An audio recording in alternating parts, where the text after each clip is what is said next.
안녕하세요, 여러분. 오늘은 아주 특별한 주제를 이야기하려고 합니다. 우리가 어떤 사람이 되어야 하는가도 중요하지만 사실 인생 후반으로 갈수록 더 중요한 것은 어떤 사람이 되지 말아야 하는가입니다. 관계가 깊어지고 사회적 역할이 무거워질수록 사람의 작은 습관 하나가 평판을 쌓거나 무너뜨립니다. 나이가 들수록 더 많은 것을 말해야 하는 시기가 아니라 더 많은 것을 조심해야 하는 시기이기도 합니다. 논어에서 공자는 군자가 가장 싫어하는 네 부류의 사람을 말합니다. 오칭인지약자 오거하류 이산상자 오용이무례자 오과감이질자. 남의 나쁜 점을 들추는 사람, 아랫자리에 있으면서 윗사람을 비방하는 사람, 용기만 있고 예가 없는 사람, 과감하기만 하고 융통성 없는 사람을 군자는 미워한다. 이 네 가지는 지금 시대에도 놀라울 정도로 정확하게 맞아떨어집니다. 직장에서, 가정에서, 인간관계에서 갈등을 만들고 사람을 떠나게 하는 핵심 행동들입니다.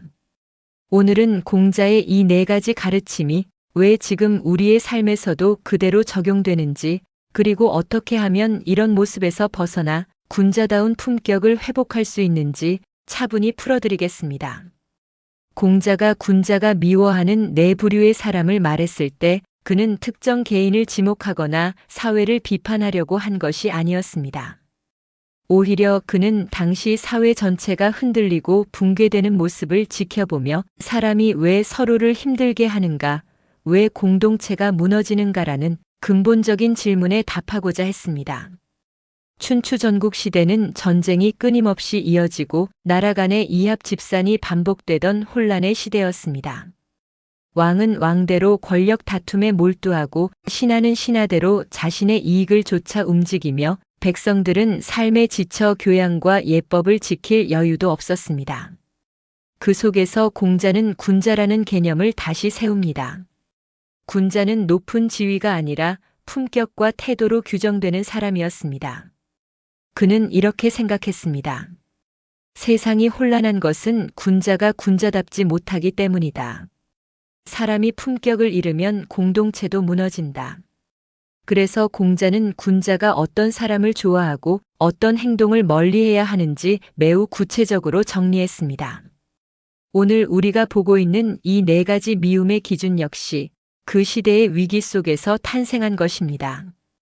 공자는 정치적 혼란 속에서 말만 번지르르 하고 겸손한 척하면서 이기적으로 행동하는 사람을 많이 보았습니다. 겉으로는 정의를 말하면서 뒤로는 남의 약점을 파고들고 말로는 효를 강조하면서 집에서는 무례한 사람이 있었습니다.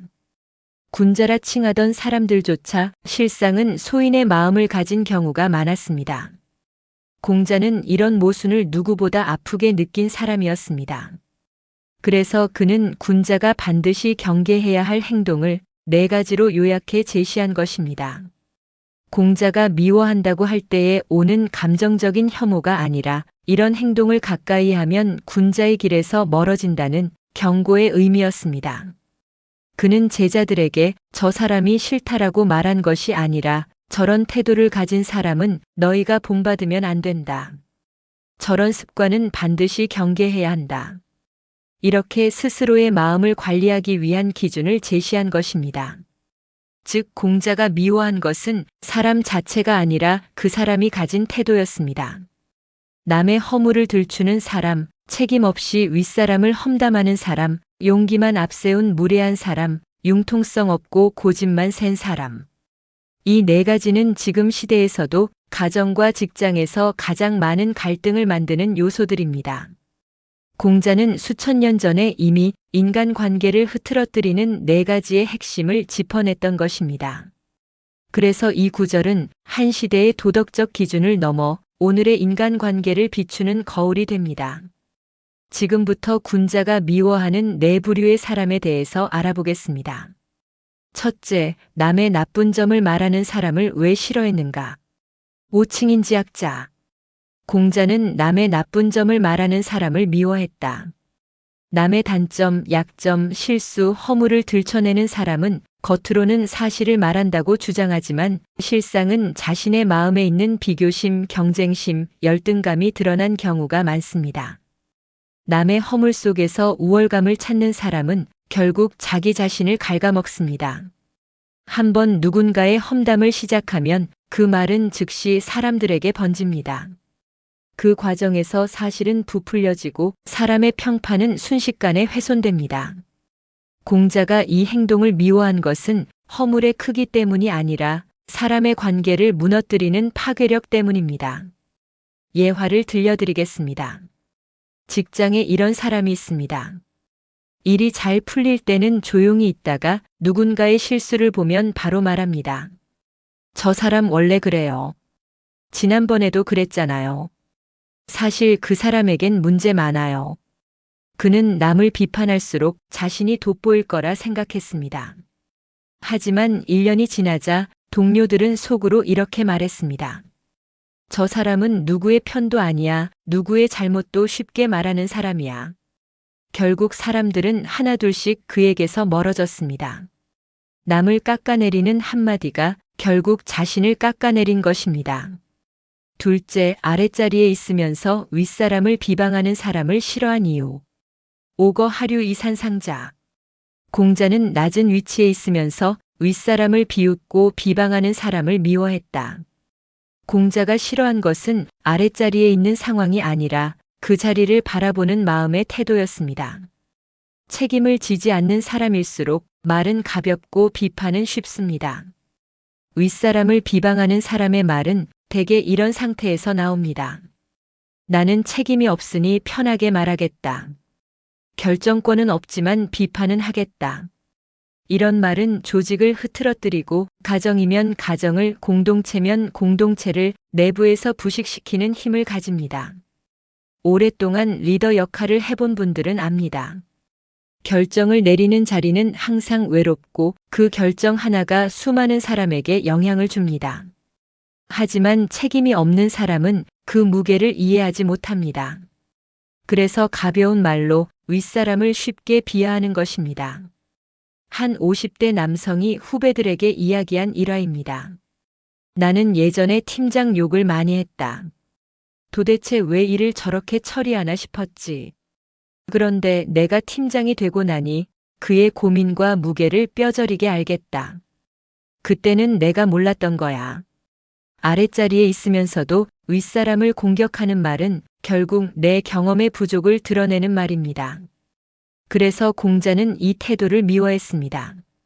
셋째, 용기만 있고 예가 없는 사람을 싫어한 이유.